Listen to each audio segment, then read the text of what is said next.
We shall now move to questions about the notes. Are there any questions? And I give the call to the Honourable Leader of the Opposition. My question is to the Prime Minister. The families of the Bondi terrorist attack victims had to beg the Prime Minister through their grief and tears for a Commonwealth Royal Commission into anti-Semitism. The Prime Minister forced those families to juggle unimaginable grief with national advocacy. It was callous, it was unfair, and they are owed an apology.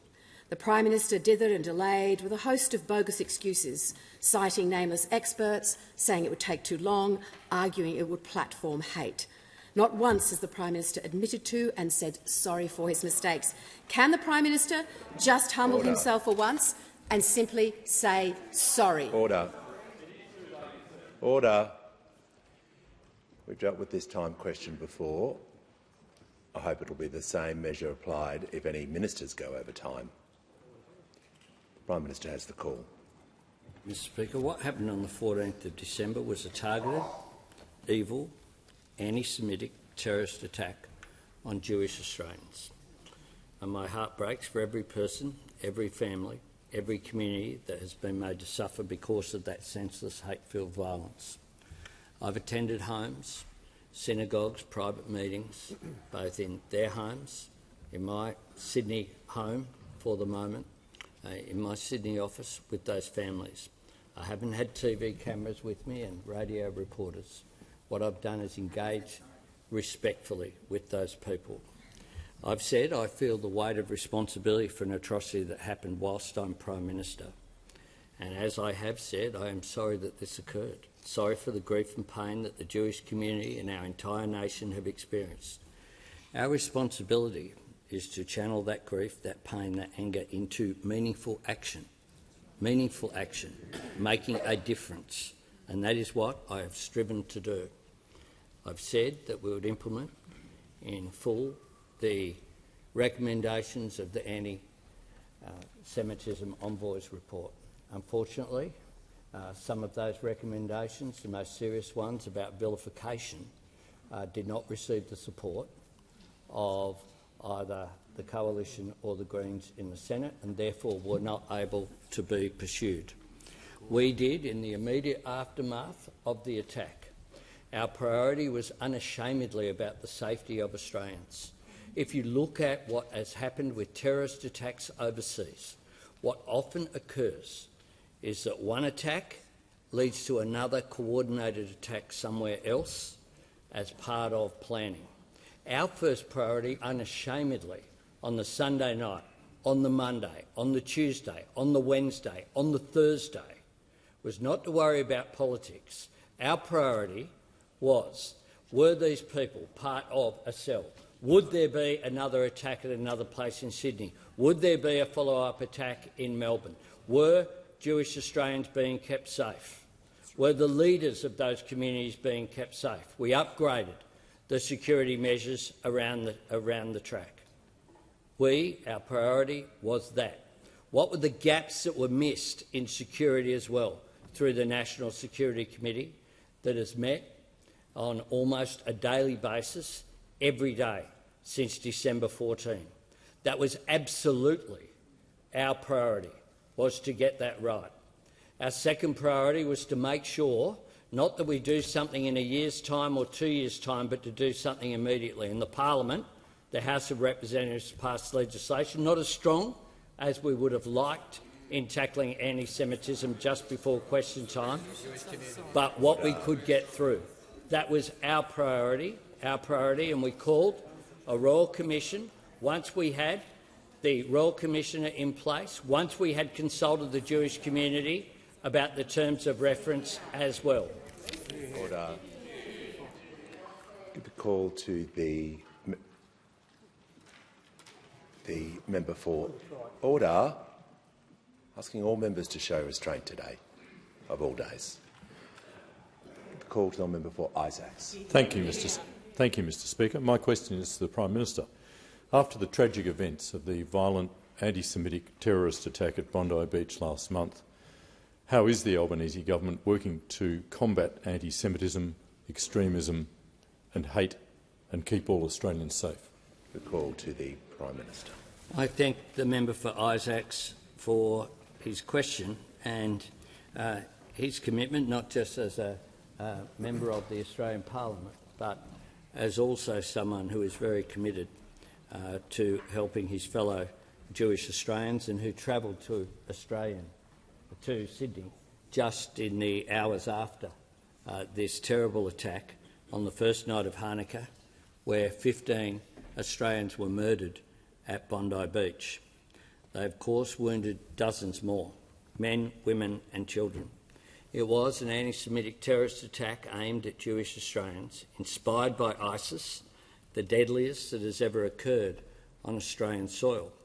It was also an attack on every single Australian because it was an attack on our way of life in which the Australian covenant is that if people have any prejudice or hate, that's left in the customs hall. And here in Australia we respect each other, of different faiths, of different backgrounds, and we treat each other properly. Now, since the horror of that day, our priority has been to keep Australians safe, to combat anti-Semitism, extremism and hate, to bring an end to violence, to bring the nation together, and to wrap our arms around the Jewish community, to be with them in their profound grief. We have announced a Royal Commission into anti-Semitism and social cohesion so people can tell their stories to inform meaningful action.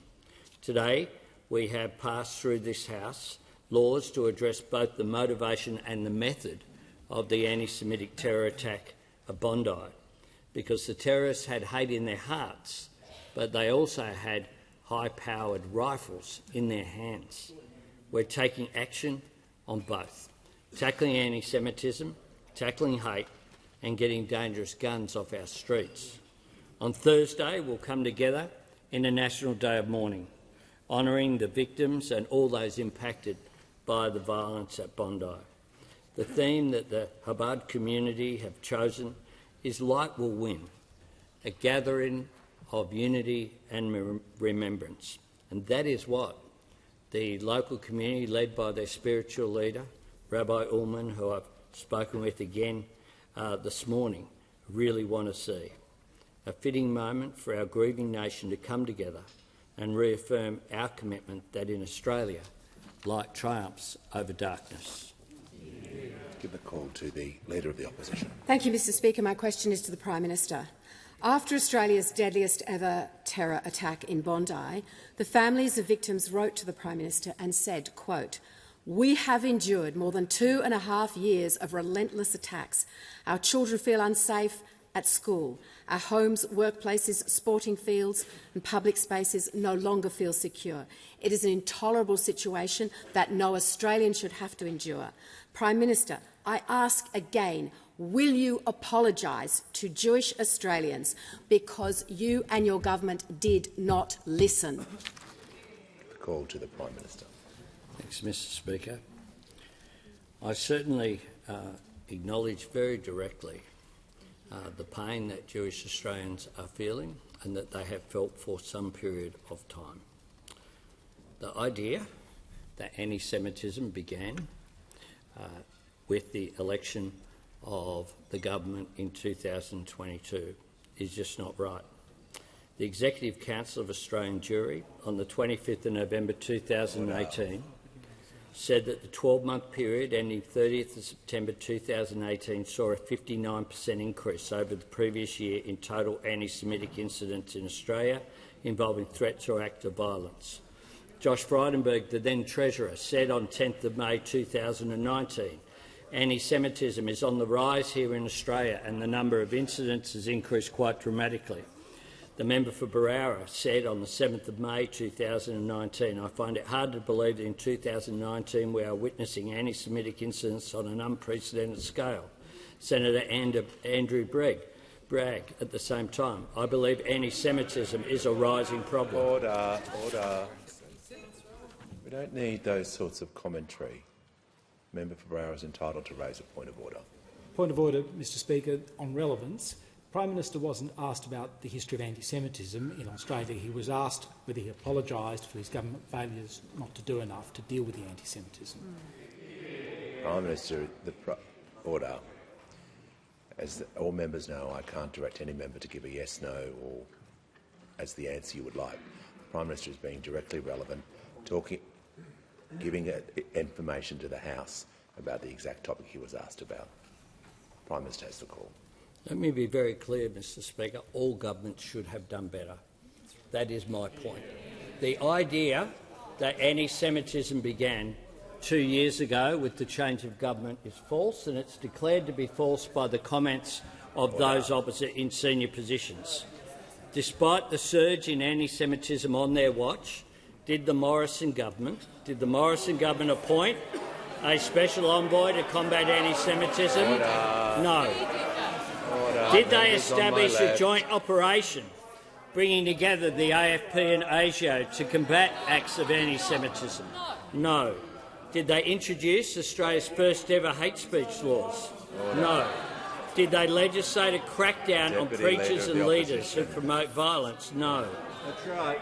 We also enacted a landmark ban on the Nazi salute and hate symbols. We criminalised doxing, something that those opposite voted against. We've appointed Australia's first national student ombudsman. We've created and launched a national hate crimes and incidents database. We've imposed counter-terrorism financing sanctions on the white supremacist terrorist network Telegram. We expelled the Iranian ambassador for their interference in Australia. We directed the E-Safety Commissioner to tackle the proliferation of hateful online content.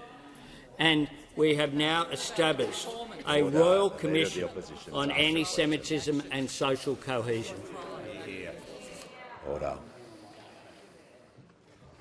Give a call to the honourable member for McNamara. Thank you, Speaker. My question is to the Deputy Prime Minister. What is the Australian government's response to combating anti-Semitism, and why is a bipartisan approach important? The call to the Deputy Prime Minister and Minister for Defence. Well, I thank the member for his question. Back in May of 2024, I visited Mount Scopus College, a Jewish school in Melbourne, with the member for McNamara, who is indeed an honoured old boy. And we attended there because the day before there'd been a horrible anti-Semitic slogan spray-painted on the school's wall. It was a clarifying experience for me. It's obviously terrible that kids have to look at that hate directed at who they are, but actually life at the school was an eye-opener. Security there is not unlike security here, but whereas we are adults who have made the choice to be in public life, these are kids who have no choice. And the idea that children are receiving their education, that they are learning to experience the world behind large walls protecting them from the world, is just so sad. And that's not a reflection on the kids. That is, of course, a reflection on the world that is outside. That is a reflection on Australia today. Anti-Semitism has been around for a while, and in truth, that kind of security on Jewish community facilities has been there for many years. But anti-Semitism has become much worse since October 7, 2023, and the way in which life for Jewish Australians has been compromised is profound. It is not okay that Jewish students at universities feel uncomfortable wearing the kippah. It is not okay that Jewish artists have effectively been cancelled. Now, we understand that there is much more to do, but our government has acted against anti-Semitism. We have made more criminal more forms of hate speech. We have appointed an envoy to combat anti-Semitism, and we've now committed to implementing her report in full.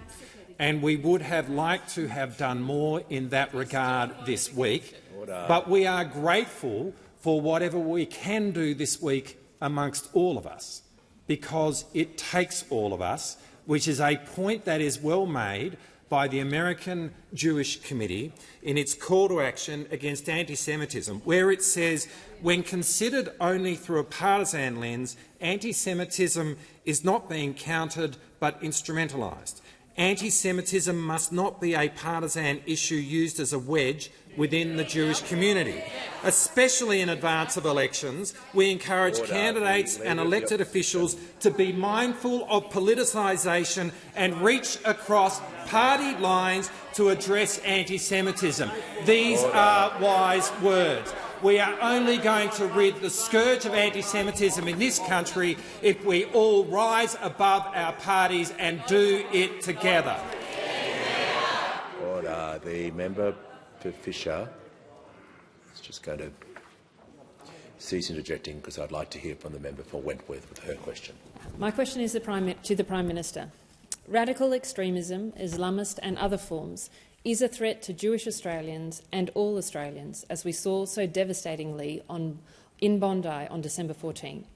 We have had de-radicalisation programs in place for many years, but extremism is still taking root. How does the government measure the current effectiveness of these de-radicalisation programs, and how effective are these programs at all? We do have the Richardson Review and part of the Royal Commission coming up, but is the government planning to take any other actions in terms of de-radicalisation in particular before then? Thank you. The call to the Prime Minister. I thank the member for Wentworth for her question, and I praise her unreservedly for her role as a local member in what has been a devastating time for her local community. And not just the Jewish community, but of course Bondi is such an iconic place, and the local member has shown extraordinary leadership and capacity, in my view, and I thank her for that. I will ask the Minister to supplement, but I would say that radical Islamic extremism is a major problem. We know that that is the case.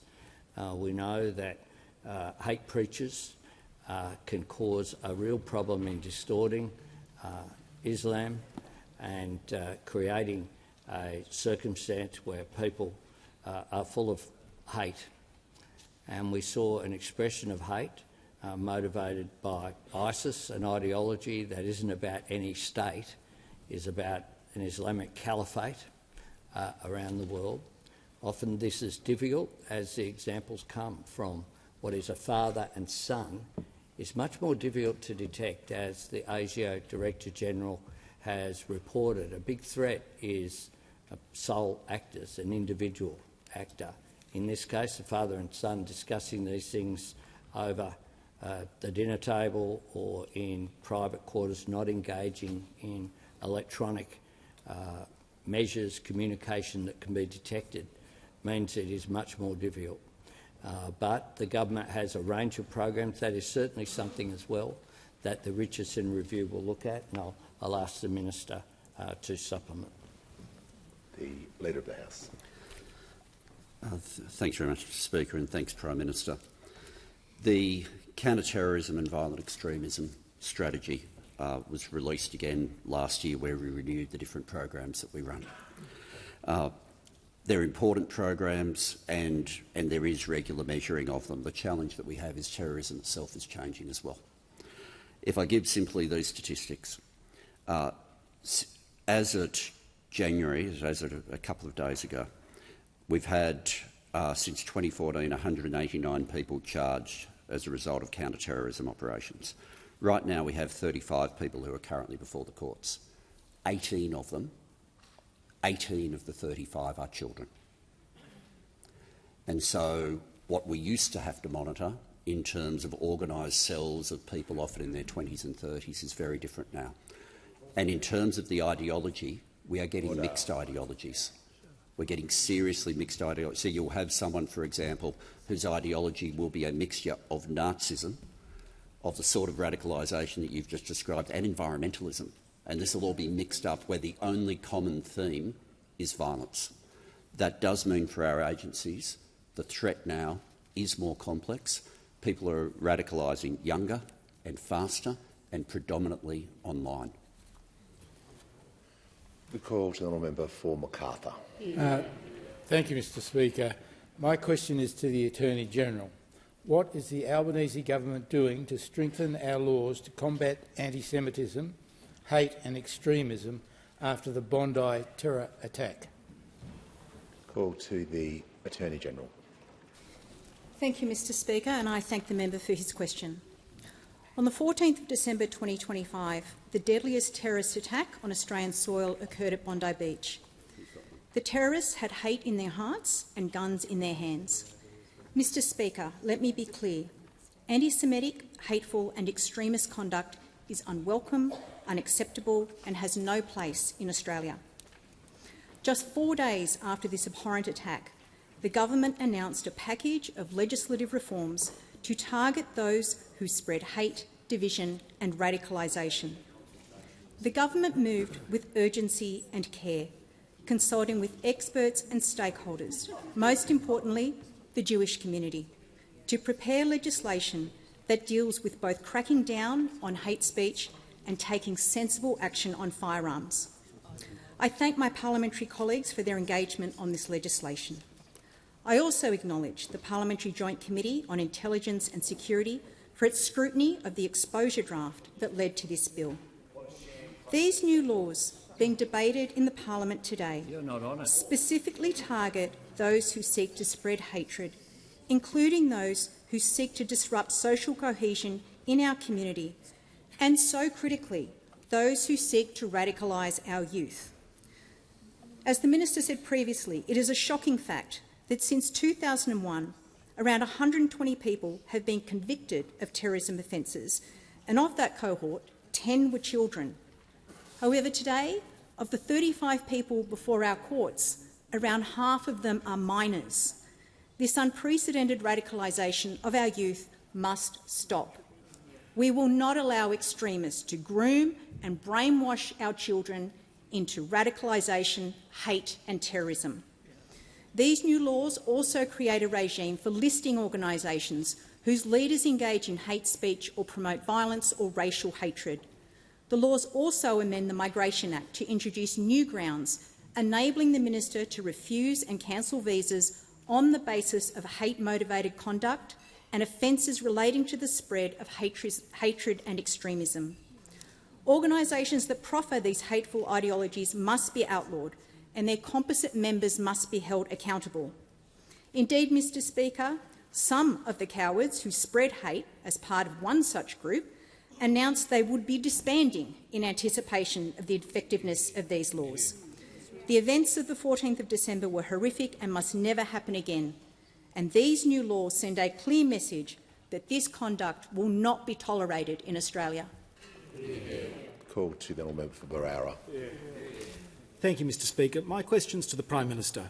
Prime Minister, New South Wales Labor Premier Chris Minns has said sorry to the Jewish community for his handling of the anti-Semitism crisis that led to the murder of 15 people at Bondi. The Jewish community wants to hear their Prime Minister say sorry. For the third time, why won't you say sorry too? Order. Call to the Prime Minister. I repeat that I'm sorry that this occurred, and it occurred on my watch as Prime Minister, something I have said consistently, privately, publicly, said in my first answer as Order. well. Members on my left. But what I won't do, Order. The Leader of the Opposition, I am asking all members, I'm pleading with all members to show restraint and respect for people in the gallery, the hundreds of thousands of people are watching this. Our words really matter. I'm asking all of the Parliament to come together so that we can hear the Prime Minister. Let me just say this. When Port Arthur happened, the Parliament came together. No one saw that as a political opportunity. When... Order. Because Kim Beazley gave every support, as the Leader of the Opposition indicated to me on the Sunday evening of 14th of December, every support would be given to the government. Order. When the Link Cafe siege happened, not a single dollar went to any of those victims from the Commonwealth Government. We provided, though, every support to what was then the Abbott government at that time. When the Bali bombings occurred, people didn't see that as an opportunity for politics. People saw that as the need for the national interest to be put first. I am devastated, as all Australians are, at what has occurred. The fact that I'm Prime Minister while it has occurred, I've acknowledged repeatedly. That is a source of sadness, and I'm sad that every government has not done better on anti-Semitism, including mine. What I won't say, though, is that anti-Semitism began when my government was elected, because that is just absurd. What I won't do, October 7 did happen, and there hasn't yet been an independent review of those events of October 7 but in Israel, because they have been getting on with the response. We responded when October 7 happened. Order. We came together in this parliament and passed a resolution unanimously at that time. Order. Members on my left. I tell you what I won't do. I won't let the terrorists off the hook by pretending that the atrocity that they committed was not the result of their choices and their actions. This was not a random event. This was an anti-Semitic terrorist attack inspired by ISIS, conducted by a father and son, perpetrated in the name of a perverted, murderous version, as they saw it, of Islam. They bought the guns, they fired them into the crowd. They killed 15 innocent people and wounded dozens more. And the idea that they are not responsible for those actions is something that I certainly will not do. Order. When the House comes to order, we'll hear from the member for Werriwa. Thank you, Mr Speaker. My question is to the Minister for Home Affairs. Why is the passage of the Albanese government's gun reform so important for Australians? What would it have meant to the Bondi terror attack, and what opposition has there been? Call to the Leader of the House and the Minister for Home Affairs. Thanks very much, Speaker, and I thank the member for Werriwa for the question. In responding to the anti-Semitic terror attack, we need to deal with the motivation and we need to deal with the method.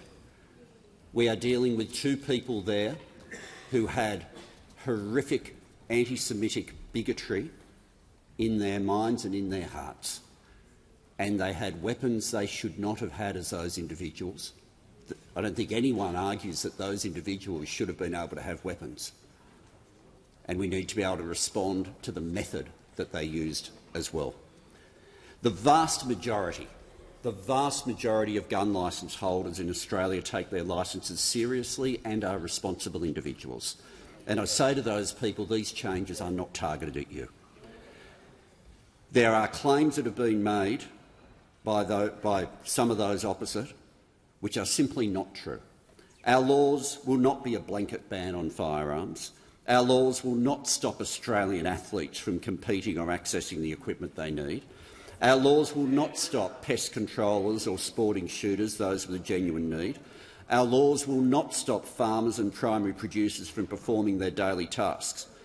But the question that is right to ask is what the reforms will do when you reduce the number of guns in the community, when you strengthen the National Firearms Agreement, when you strengthen background checks, when you improve intelligence sharing, and when you restrict licences as far as practical to Australian citizens.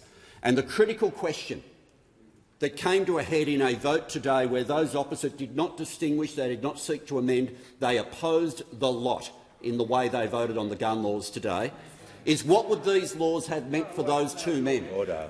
Because there's been a lot of discussion, and we heard the New South Wales debate, should there be 6? Should recreational shooters be able to have 6 firearms? Should it be 4? Should it be 5?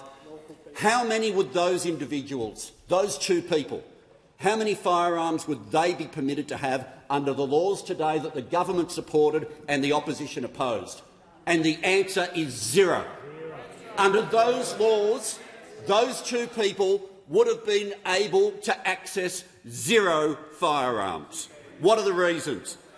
Citizens would be only citizens would be able to get a licence. The firearm licence holder was not an Australian citizen. The firearms that they were using would not have been available to them. The son, who didn't have a firearms licence in any event, had he sought one or had the father sought one, Auscheck and the intelligence information that we had would have been cross-checked before a licence could be issued. All of these things result in one very simple question. Do you believe those two people should have been allowed to have those guns? And every member on this side today voted to say no, they should not. Call to the Leader of the Opposition. The Leader of the Opposition. My question is to the Prime Minister. Shana Gutnick, whose father was tragically killed during Australia's deadliest ever terror attack in Bondi, publicly wrote, and I quote, "Australia did not fail quietly. It failed loudly, repeatedly and with full knowledge. Its government watched hatred grow and chose to do nothing. They minimised it, they excused it, they dismissed Jewish warnings as noise." Prime Minister, these are not my words. These are the words of the victims' families. Can the Prime Minister finally humble himself and just say sorry? Order. Order. Member for Fisher. Prime Minister has the call. Thanks, Mr Speaker. I met with Shana yesterday. I spoke with her last week. I spoke with her community leaders. She's from a PARD community in Melbourne on a regular basis as well. Rabbi Moshe Khan, who's a good friend of the member for McNamara. I met her husband. It was a very warm meeting. It was a very warm and generous meeting. And can I say this? The contrast between some of the rhetoric that those opposite have engaged in and the warmth and generosity of this grieving community has been quite extraordinary.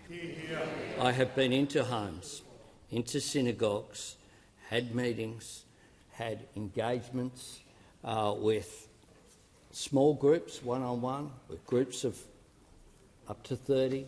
First meeting I was in homes on December 16 for the first time.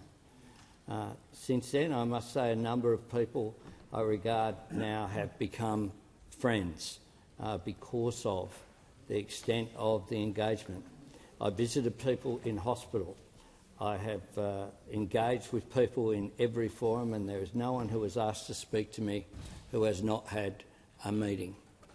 And at the same time, what we have had is loud shouting.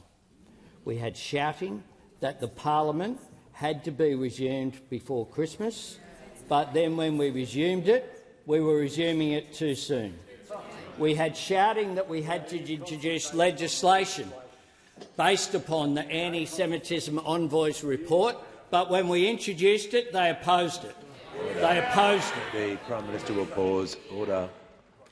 Leader of the Opposition on a point of order. On relevance, Mr Speaker, my question was very pointed. Can the Prime Minister finally humble himself and just say sorry for failing to act? Order. Resume yourself. Prime Minister spoke directly about the person that you asked him about. He couldn't be more directly relevant when he described what had happened. That I can't make him do what you wanted the answer, but I can ensure that he is being directly relevant, and he has been completely directly relevant to the question he was asked. Speaker, you don't have to bang lecterns to show you're concerned. What you have to do is to show respect and engage in an orderly, respectful way. We have responded in that way in the meetings with the Jewish community. We didn't wait. We have appointed the special envoy to combat anti-Semitism. Within days, we began the legislation. We'd already appointed, of course, the National Student Ombudsman. We have appointed David Gonski to look through the education schemes. We've gone through. Professor Craven has been appointed to do the report card as well. We've been going through the envoy's report one by one, and a key element of it was vilification, and they opposed it, and they wouldn't support it. And that's why them together with the Greens were there. At the same time, those opposite, the gap between what they've called for and what has occurred is remarkable. They said they had a package of legislation on January 5. Where is it? Where is it? No one has seen it. Order. No one has the Prime seen Minister's time has concluded. Order. The Minister for Infrastructure will cease interjecting. The Leader of the Opposition. Order. When the House comes to order,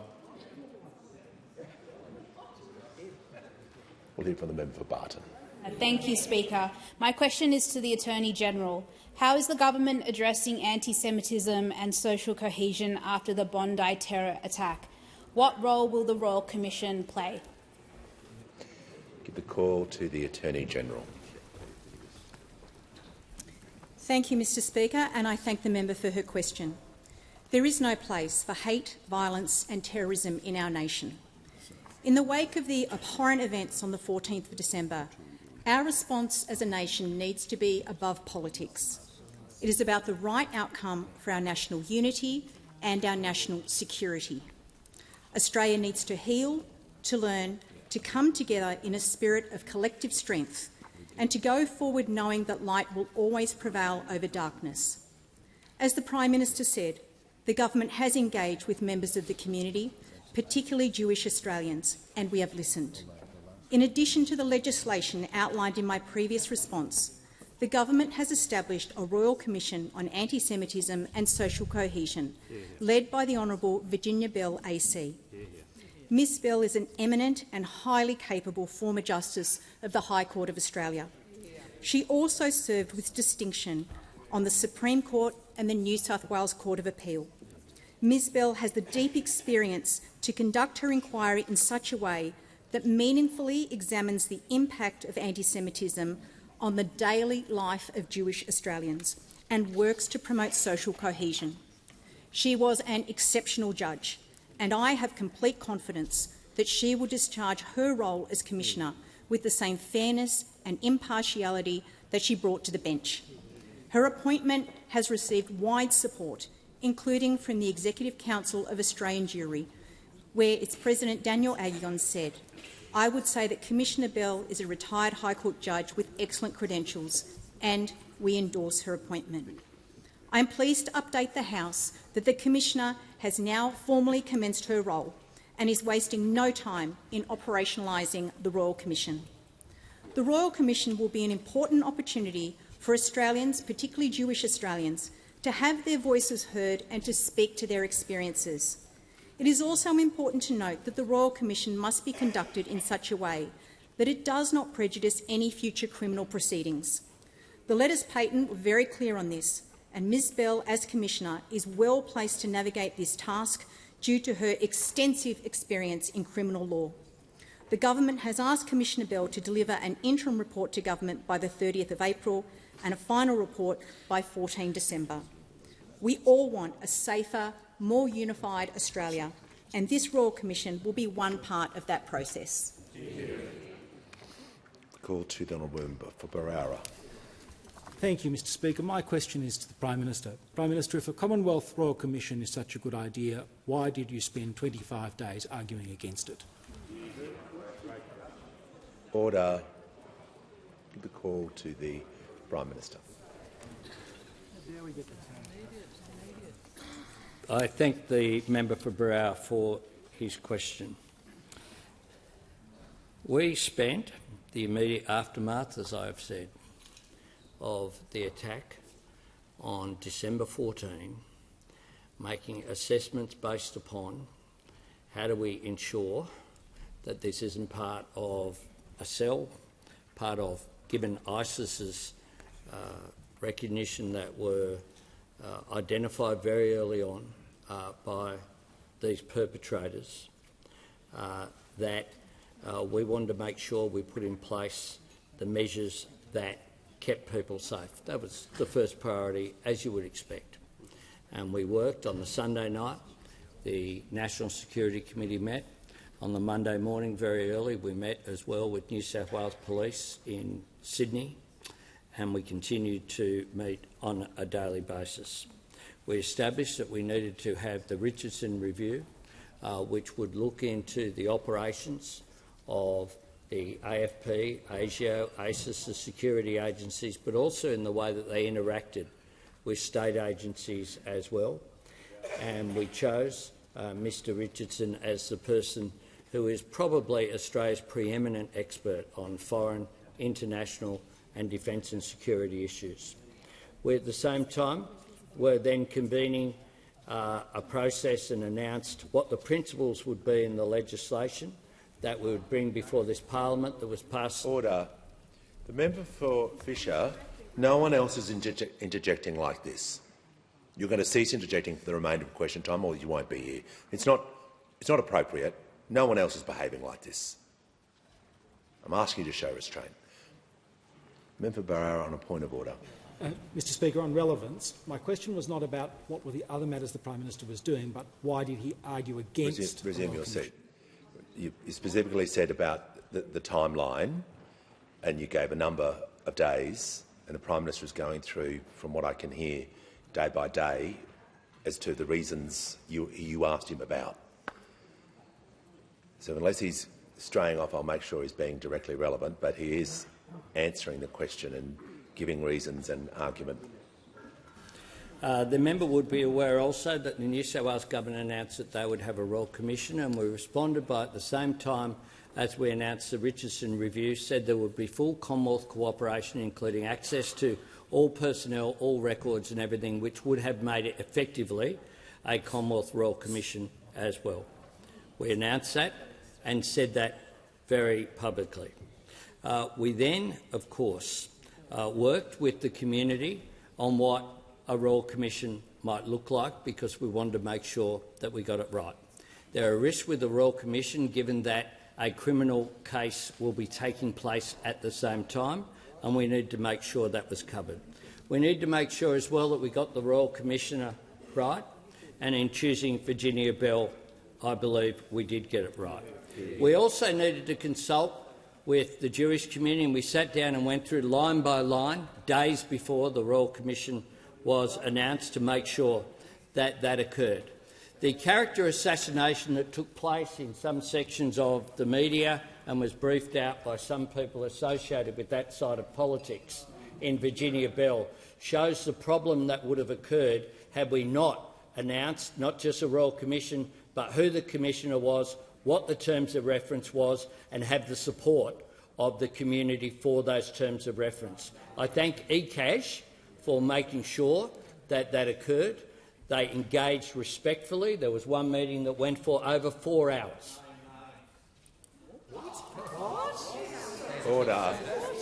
Order. The member for Wannon, I'm asking you to show similar restraint and not to interject for the remainder of question time. We engaged respectfully. The people who were critical of Virginia Bell did it on social media and publicly as well, very openly, and you know who they were. Call to the honourable member for McNamara. Thank you, Speaker. My question is to the Minister for Home Affairs. How is the Australian Federal Police working to crack down on anti-Semitic crimes, and what progress has there been? Call to the Minister for Home Affairs and the Leader of the House. I thank the member for McNamara for the question, and the answer goes quite specifically to issues around the arson attack against the Adass Israel synagogue in his electorate. In October, Australian Federal Police Commissioner Chrissy Barrett announced who the Australian Federal Police's #1 priority was. She has not given him a name, nor have I, but his name has appeared in the media. An alleged offshore offender who Australia had rightly deported, who posed a national security threat to our country. Referred to as person #1, he was living offshore. Having been deported, he thought he was out of reach. But he was not out of reach. It is now locked up in Iraq. The person has come up in investigations respect to the illicit tobacco trade, violent and dangerous crimes, other crimes in Australia, and came up in the investigation with suspected links to the firebombing of the Adass Israel synagogue. After announcing him as person #1 of the priority for the Australian Federal Police, the AFP worked with a number of agencies about the offender. The Commissioner had one-on-one conversations with law enforcement and principals about the alleged offender, and late last year the Australian Federal Police provided information to law enforcement officials around the world, specifically in Iraq, about this alleged offender. Australian Federal Police in using all its capability, partnerships and networks to help ensure this person faces the justice system. The person was announced as the AFP's #1 priority in October and was locked up in Iraq by January. Iraqi officials made an independent decision following their investigations after they'd received information from Australia to arrest the alleged offender after launching their own criminal investigation. He thought he was out of reach, and he was not. He's now in custody in Iraq. I've been repeatedly asked, does Australia have an intention to extradite him, to make him face the full face of the law here in Australia? I'll be frank, he was deported because we don't want him here. We want him locked up, and if the outcome is he is out of Australia and behind bars, I view that as the best outcome we could have. Give the call to the member for Mayo. Thank you, Mr Speaker. My question is to the Minister for Aged Care. In 2022, there were 60 older South Australians stuck in Adelaide hospitals waiting for residential aged care. As of yesterday, there were 370 stranded, more than a 515% increase. State health ministers are frustrated, so are older South Australians. When will the government act, take responsibility for elderly people in hospitals that need to be in aged care? Give the call to the Minister for Health and Ageing, representing the Minister for Aged Care. Thank you. I thank the member for her question, her deep interest in aged care issues in particular, and her engagement with me and with other aged care ministers over the course of this time in government. As you know, there's been quite a deep public discussion about the issue of longer stay older patients in public hospitals across the country, perhaps with the exception of Victoria, where there's a pretty strong state-run nursing home system that takes a lot of those patients more directly. But there's no question the increase in longer stay older patients across the rest of the country is quite significant, and frankly tracks the increase we are seeing in the number of very old Australians as a result of the ageing of the baby boomer population. This is increasing demand for residential aged care, and it is increasing pressure, by extension, on our hospital system. From the first time of the first term of the Albanese government, we have undertaken arrangements with different state governments to fund programs to divert older Australians from hospitals in the first place. They include, in South Australia, geriatric outreach teams that go out to aged care facilities to try to prevent admission in the first place. Those are working very, very well. They're the subject of Commonwealth funding. We're also trying to ensure, as far as possible, that people are able to leave a hospital if they are medically able to do so.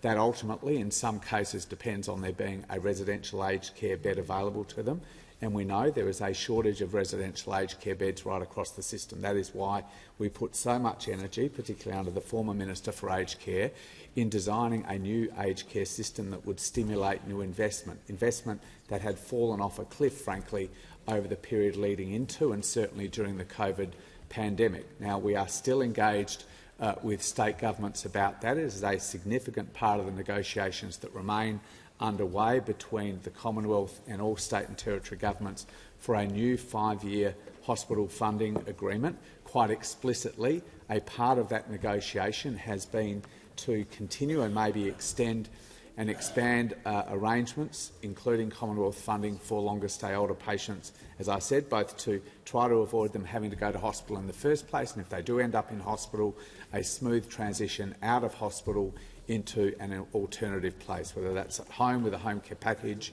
or into a residential aged care facility. Those negotiations are ongoing. We hope to strike a deal, particularly before the South Australian government goes into caretaker. If we're not able to do that, we start to get right up against the end of this financial year, given we only have a 1-year agreement so far, and this will be a big part of those negotiations going forward.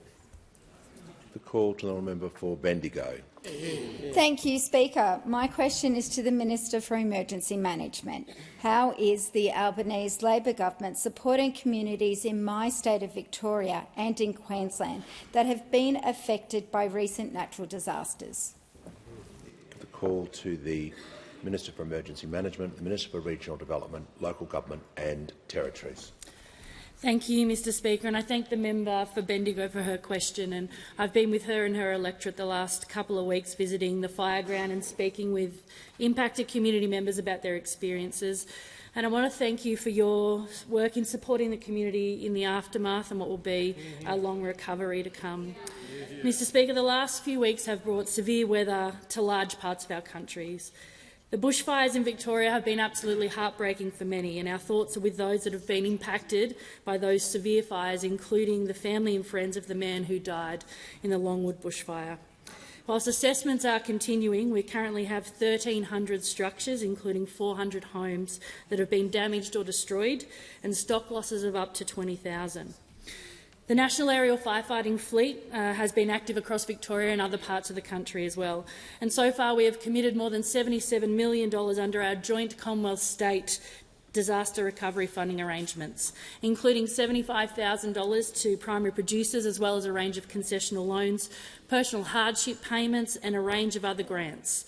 The Australian Government disaster recovery payment has been made available in 47 locations across Victoria to support those people most impacted. And the disaster recovery allowance, which is up to 13 weeks of income support, is available now in 18 local government areas, as well as the Lake Mountain Alpine Resort to assist those who have lost income. It was a real privilege to meet with emergency service personnel, along with the Prime Minister, many of them volunteers who have been battling bushfires and putting themselves in harm's way to support others. And I know I speak for all Australians when I say we cannot thank you enough. Mr Speaker, as devastating as fires are, we know that floods are also impacting our country too. In December, we saw monsoonal rain across north and northwest Queensland. One man lost his life in floodwaters, and our thoughts are with his family and friends too. Whilst it's too early to determine the full scale of the flooding disaster, it's already clear that losses are going to be significant, with reports stock losses could exceed 50,000. To date, more than $66 million of support has been activated through our disaster recovery funding arrangements. And I travelled to some of the worst impacted areas with the Prime Minister and the Treasurer in early January, where we announced emergency fodder drops, primary producer grants and $11.5 million for critical repairs to the Cloncurry Airport. In Julia Creek, I met grazier Jake Webster, who was helping coordinate fodder drops, not only for his own property but for those of his neighbours as well. And talking to locals on the ground in Julia Creek, in Cloncurry, in Clermont and Richmond, it was clear that whilst these are resilient communities who look out for each other, they need our support too. So I'm proud that we've been able to do that through our disaster recovery funding arrangements activated in 13 local government areas and our disaster recovery allowance activated in 11 local government areas. We will continue to work closely with the Queensland and the Victorian Government on any further assistance that may be required, and our communities will stand behind those that need their support the most. Call to the Leader of the Opposition. My question is to the Prime Minister. The Prime Minister told Australians that national security experts advised against a Commonwealth Royal Commission. In establishing the Royal Commission, has the Prime Minister defied national security advice, or was he just making stuff up? Order. Order. Members on my right. Order. The Prime Minister. Mr Speaker. The Leader of the Opposition said on the 23rd of December, "I'll continue to call for Parliament to be recalled. It's the comprehensive package that we put forward." When on 27th of December, every single day the Coalition stands ready to go into Parliament and to move our own legislation. On the 30th of December, we have proposed a comprehensive package of laws that we should be debating in the Parliament right now. Order. Order. Members on my right, the Prime Minister will pause. The Leader of the Opposition. The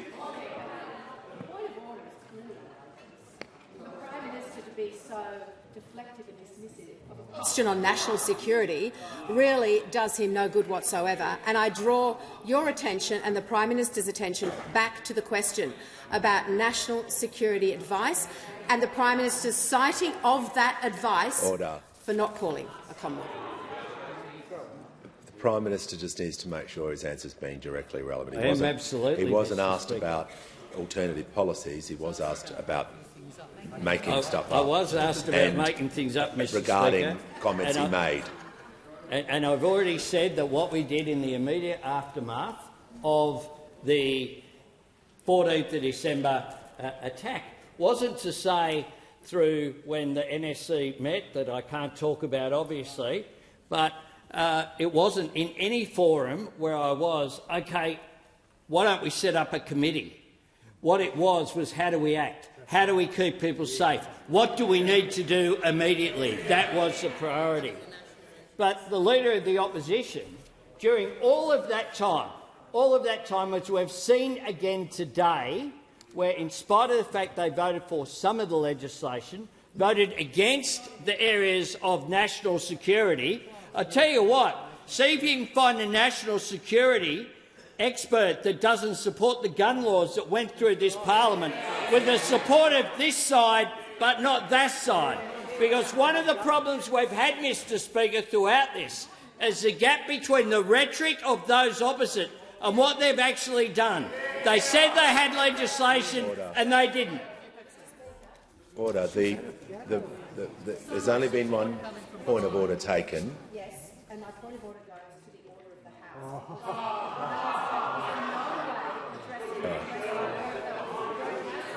Order. Resume your seat. Resume your seat. Resume your seat. Order. Prime Minister was talking about national security advice. I'm going to make sure he returns to that part of the question that he was asked about. And in the way that this government functions, which is orderly, which is getting things right, which is seeking advice, including of the leaders of the Jewish community, is the process that we put in place. Whether it be the process of the legislation, which they called for and then voted against vilification, where in all of the negotiations, every single measure put forward by those opposite hasn't been how do we strengthen the legislation, it's been, oh, we've got an internal problem, can we weaken it a little bit here and there? That's been the process, to be very clear, Mr Speaker, of the legislation that will pass the parliament, because we don't have the numbers in the Senate and we had to deal with either coalition or Green support in the Senate, which we have managed to do. But the hypocrisy, Mr Speaker, called for the parliament to be resumed, then said it was too soon, called for vilification laws in the Siegel report, then opposed it, called for all of these measures to go forward, including on security and guns, and then voted against it. What we have done is work with the community in a collaborative way, get things done through this parliament, in spite of, not because of, those opposite. Order. Give the call to the honourable member for Menzies. Thank you, Speaker. My question is to the Deputy Prime Minister. How has the Australian government expressed our support for the Iranian people and taken action against the Iranian regime? Give the call to the Deputy Prime Minister and the Minister for Defence. Well, I thank the member for his question and acknowledge his advocacy on behalf of the Iranian community in Australia. The Australian government and the Australian people stand in solidarity with the brave people of Iran who are demonstrating for their basic human rights against an oppressive regime. And there is absolutely no legitimacy in the Iranian government killing thousands of its own citizens in order for the regime to maintain power. Indeed, this is an outrage, and we condemn it in the strongest possible terms.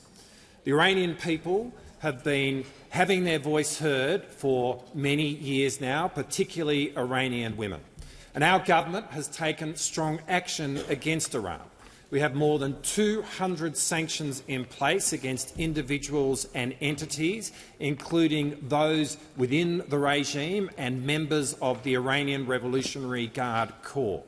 We're at the forefront of seeing Iran removed from a UN committee which was focused on discrimination against women. And because of Iranian interference in our own country, we have expelled the Iranian ambassador from Iran. Now, we will continue to work with the international community to put pressure on the Iranian regime in respect of its treatment of its own people and the way in which it engages with the world. That said, there is a significant Iranian community in Australia, and there are Australians who are in Iran. Since 2020, it has been the advice of the Australian government not to travel to Iran. For those Australians who are in Iran right now, our advice is that if it is safe to do so, leave, and leave quickly. This is a volatile situation and it can change very quickly. Our embassy in Iran suspended its operations back in August of last year, so there is little, if any, consular assistance which can be provided right now to Australians who are within Iran, which makes it very important for people to monitor Safe Traveller and keep abreast of its updates, which we will endeavour to put up as soon as possible, as well as availing themselves of the 24-hour emergency consular phone line on +612 6261 3305. For far too long, Iran has been a malevolent influence in the Middle East and around the world. We look with awe at those Iranians right now who are risking their lives to protest against the Iranian government, and today our nation salutes the people of Iran as they bear the torch of freedom.